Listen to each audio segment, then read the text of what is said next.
दोस्तों, क्या Muslim community में कुछ लोग ऐसे हैं जो जानबूझ के ऐसी हरकतें करते हैं जिससे कि देश का माहौल बिगड़े? मैं जब ये बात बोल रहा हूं तो मैं सब लोगों की बात नहीं कह रहा हूं, लेकिन सब लोग को उस सेंस में बोल सकता हूं कि कोई भी व्यक्ति जो इस चीज को जो नहीं करता है, जो मान लीजिए ऐसे चीजों में इन्वॉल्व नहीं होता है, वो भी व्यक्ति का कम से कम इतना हक तो बनता है कि अगर आप ईरान के वो आप कहीं सोशल आप पब्लिक प्लेटफॉर्म हो, सोशल मीडिया पे हो या डिबेट शो में जाते हो मीडिया हाउसेज में, तो कंडेम करते हो कि भाई ईरान पे अटैक गलत किया, या जो भी आप एक सेकुलर बनने का प्रयास करते हो या एक लिटरेट मुस्लिम बनने का प्रयास करते हो, तो उनका भी हक बनता है कि इस बातों को उतना ही मतलब पुरजोर नहीं, उसके खिलाफ सड़कों पे भी आना चाहिए, प्रखर रूप से इस पर डिबेट करना चाहिए। जितना आप ईरान से ज़्यादा आहत होते हो, उससे ज़्यादा अपने देश के लिए आहत होना चाहिए। तब आप क्या होना कि आप जो सौहार्द जो बोलते हैं ना हिंदू मुस्लिम का या अलग अलग धर्मों का, तभी सौहार्द बन सकता है। नहीं तो आपसे सब सवाल पूछा जाएगा, 10 सवाल उसमें से एक जवाब दोगे हाँ मैं तो कंडेम करता हूँ, लेकिन फिर आप ईरान पे चले जाओगे, तो कोई भी व्यक्ति से आप जुड़ नहीं पाओगे, चाहे कितना भी लिटरेट और समझदार मुस्लिम हो, आप नहीं जुड़ पाओगे। उसका वजह यही है कि आप जब भी ऐसी बातें होती हैं तो आप उसके साथ खड़े नहीं होते हो, जो घटनाएं जानबूझकर आपको लगेगा कि की गई है। मैं दो घटनाओं का एग्जाम्पल दूंगा इस वीडियो में। पहला जो आपने देखा होगा दिल्ली के उत्तम नगर में जो तरुण के साथ हुआ, और दूसरा जो बनारस की एक घटना है जहाँ पे कुछ लोग बिरयानी जो है गंगा जी में खा रहे थे, और जो अभी तक का न्यूज़ है कि बिरयानी खा रहे थे और हड्डी जो है वहाँ का फेंक रहे थे, जो मांस का। अब ये दो घटनाओं को मैं जोड़ूंगा तो आपको लगा अरे मैं क्या ही बोल रहा हूँ, मैं क्यों बोल रहा हूँ, आपको बाद में आप पे छोड़ दूंगा। जो भी है, चाहे हिंदू देख रहे हो मेरी वीडियो को, चाहे मुस्लिम देख रहे हो, वो आप सही तरीके से इसको आकलन करना, मैं कहाँ गलत हूँ कहाँ सही हूँ, अब कमेंट में जरूर बताना। उत्तम नगर में घटना कैसे घटी? होली का माहौल था और किसी गुब्बारे में, मैं दोनों का पक्ष का बोलूंगा।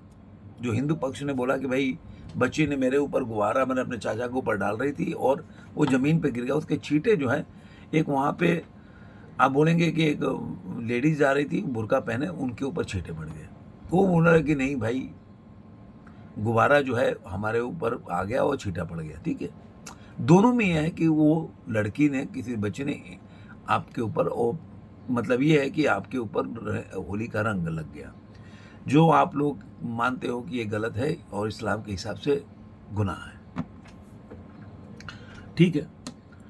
उसके बाद अगर यही चीज़ होता तो आपके पास ऑप्शन था कि आप मान लीजिए कि आप आहत, आपकी भावनाएं आहत हो, आप पुलिस थाने जाते, उसमें रिपोर्ट करते आप कि भाई हमारे साथ गलत हुआ। अब इसी घटना को आप लेके उसके बाद क्या हुआ, उसके बाद तरुण आया, तरुण के साथ वो सरिया लग गया, उसकी मौत हो गई, ठीक है, ये घटना हुआ। अब वहाँ पे जाएं तो वहाँ पे कितनी लोग ये बोल रहे हैं कि भाई यार यार ठीक है। अब उसके बाद जो हिंदू लोग एजिटेट हो गए, उसके बाद घर में आग लगाएगी, तो वहाँ पे लोग जो, एक तो मीडिया हाउसेज में और सारे मीडिया हाउसेज, किसी में भी ये बूता या दम नहीं होता कि सच को सच की तरह बोले। कोई भी मीडिया हाउसेज, कोई भी, मतलब आप इंडियन मीडिया के कोई भी प्लेटफॉर्म को उठा लो, किसी में भी दम नहीं होता कि इन बातों को उठा के आप फिर आप बैलेंस मत करो। मैंने आपको एब्यूज नहीं किया, तो जब दूसरा कोई एब्यूज कर रहा है ना, तो उसको बोलोगे नहीं, हम मैं किसी को भी नहीं देता कि एब्यूज करो, आपको भी इनको भी। अरे जब मैंने किया ही नहीं तो मेरे को क्यों बोलना है तुझे? जब मैंने कुछ जो बोला है उसको बोल के भाई मैं आपको देता नहीं देता, लेकिन उसमें दम नहीं होता है कि वो बोल सके डायरेक्टली।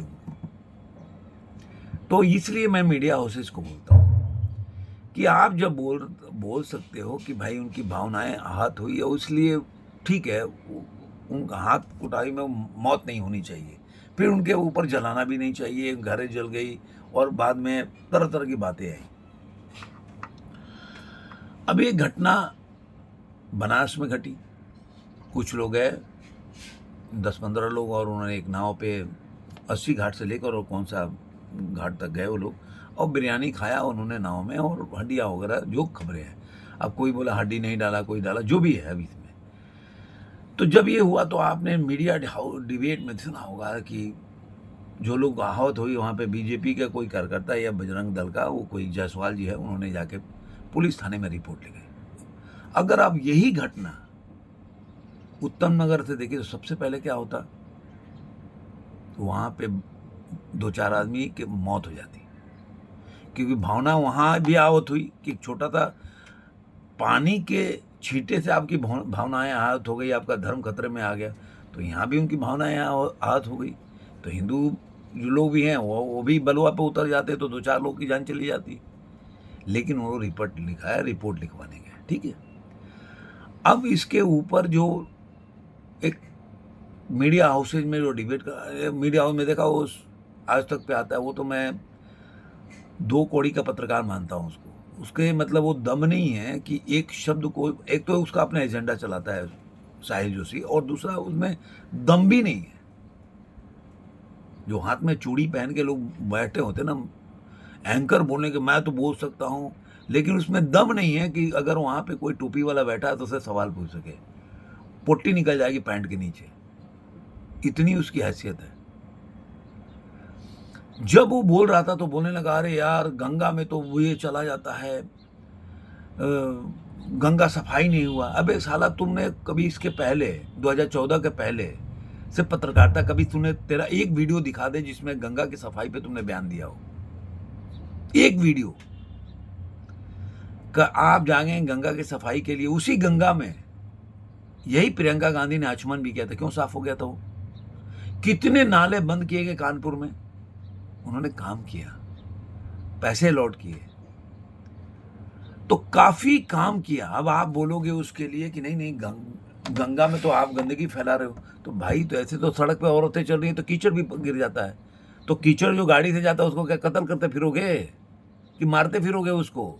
आप सड़क पे जा रहे हो, कीचड़ के छींटे ही पड़ गए किसी बाइक से, या कोई बंदा ही चल रहा है, 2 आदमी चल रहे हैं और किसी के आप पैर कीचड़ में पड़ गया तो, और वो आपके बुरके पे लग गया या आपके कपड़े पे लग गया, तो आप मार दोगे उसको? आप चले जाते हो ना, बोलोगे 2-4 बात बोल के चले जाओगे, यही करोगे ना। तो वहां पे तुम्हारी मतलब तुम्हें रंग लगा तो तुम्हारा कपड़ा का गंदा हो गया, धर्म खतरे में पड़ गया, सब चीज हो गया। लेकिन कीचड़ के पानी से आपको परहेज नहीं है, तब आपको कोई परहेज नहीं है। जिसको बोलते हो हराम है, सारे एक्टर लोग वही होली खेलते हैं उसी में, चाहे वो जावेद अख्तर उठा लो आप, चाहे किसी को भी उठा लो, वो आपको मिल जाएंगे होली खेलते हुए। और उनको, उनके लिए आप लड़ भी जाते हो कि भाई शाहरुख खान का देखो, शाहरुख खान आज यहाँ पे, आमिर खान वो नहीं रह पाए, देश रहने लायक नहीं है, ये लोग ऐसा बात बोलते हैं। भाई तो उनका भी तो विरोध करो जो असली मुसलमान नहीं है, क्योंकि वो गणपति भी रख रहे हैं, गणपति की पूजा भी कर रहे हैं, हरे रामा हरे कृष्ण पे डांस भी कर रहे हैं वो, और उसके बाद वो रंग होली भी खेलते हैं। फिर तो उनको मानो भी मत। अभी शाहरुख खान का फोटो भी वायरल हो रहा था ना कि वो गणपति में नारियल भी तोड़ने गए थे। तो कहने का मतलब है कि जहां शूट करता है, एक जगह अगर भावना आहत होगी तो दूसरी जगह भी आहत होगी। फिर उसमें आप कोई मतलब बाईपास मत ढूंढो, कोई रास्ता मत ढूंढो उसको वो डिफेंस करने का, क्योंकि कीचड़ के पानी से आपको परहेज नहीं है, रंग से परहेज है। क्योंकि आपको रंग से इतना परहेज है कि लोगों की जान भी ले सकते हो। फिर किसी का अगर आपकी भावनाएं आहत होती तो बनारस में भी भावनाएं आहत हो जाती। लेकिन वो लोग गए, पुलिस थाने गए, अब वो कह रहे कि अरे पुलिस इतनी बड़ी क्या हो गई, मंदिर, वो बोल रहा था सर कि ये सबका है गंगा। अरे भाई, माँ तो सबकी होती है, तेरी भी माँ होती है। तुम्हारे माँ के बारे में कोई उल्टा बोल दे तो क्या करेगा तुम? कुछ अच्छा ऐसा कमेंट कर देगा तो बर्दाश्त नहीं कर सकता, तो क्या बोलेगा? वो बोलेगा कि हाँ तुम्हारी माँ तो मैं भी मानता हूं।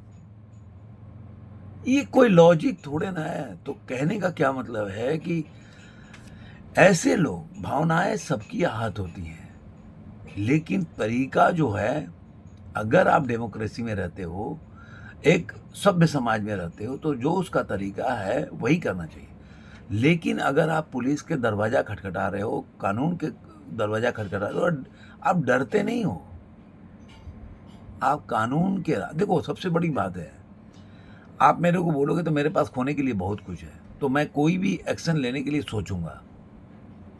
लेकिन आ जाएगा मेरे मतलब ऐसे एकदम गले तक आ जाएगा जब मुझे लगेगा कि कोई कहाँ कानून सहारा नहीं दे रहा है, कोई पुलिस मेरा साथ नहीं दे रहा है और मेरी फैमिली की जान खतरे में है, तो मैं वो सब करूँगा जो मुझसे बन पड़ता है।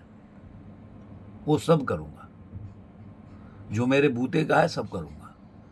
तो इसका मतलब जो पहले मैं कुछ नहीं कर रहा था, कानून के दरवाजे खटखटा रहा था, इसका मतलब मैं डर रहा था, ऐसा बात नहीं है। ये मानना, ये आप गलतफ़हमी मत ला कि मैं पुलिस के दरवाज़ा जो खटखटाता है वो डर जाता है, वो लड़ नहीं सकता, ऐसा बात नहीं है। मैं हमेशा बोलता हूँ कि इतिहास को इसी तरह गलत लिखा गया। आप उठा के देखते हो 1526 से मुगल की पीरियड शुरू होता है, 1707 में ख़त्म हो जाता है, पौने 200 साल में। आप बोलते हो कि बाप रे बाप, मुगल लोगों ने यहाँ पे राज किया। 712 में मोहम्मद बिन कासिम ने अटैक किया और 1192 में आपके हिसाब से तराइन के युद्ध के बाद मोहम्मद गोरी जो है दिल्ली पे कब्जा कर पाया। करीब करीब कितने साल हो गए? 400 साल से ऊपर हो गया। तो आखिर क्यों, कौन रोक के रखा उनको? तुम्हारे 2 मुगल पीरियड उसमें समा जाएंगे, इतना था। लेकिन आपको इतिहास अलग तरीके से लिखना है तो उसका कोई जवाब तो है नहीं। तो मेरा मानना ही ऐसा है। आपको ये वीडियो कैसा लगा ज़रूर कमेंट में बताइएगा। फिर उन्हें किसी और वीडियो में आज के अंक में इतना ही।